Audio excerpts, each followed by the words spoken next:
The main advantage of this technique is that a lot of information can be generated from small tissues obtained during bronchoscopy.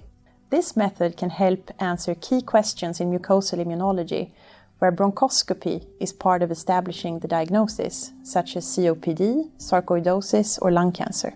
Visual demonstration of this procedure will enable individuals new to this method to recognize when enzymatic digestion is complete.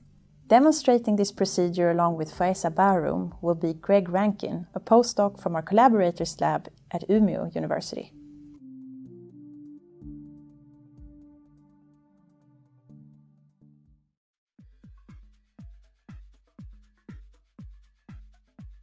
First, endobronchial biopsies should be acquired by performing a bronchoscopy. Then, for fixation prior to immunohistochemical analysis, use forceps to transfer the biopsies directly into glass vials containing 3 ml of ice-cold dehydrated acetone and protease inhibitors for an overnight incubation at -20 degrees Celsius. The next morning, transfer the samples to a fume hood and replace the acetone inhibitor solution with fresh dehydrated acetone without inhibitors.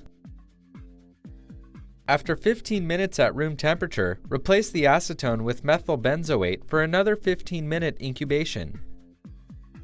Remove the methyl benzoate with a plastic Pasteur pipette and add 3 ml of fresh processing solution to the tissues every 2 hours over a total of 6 hours.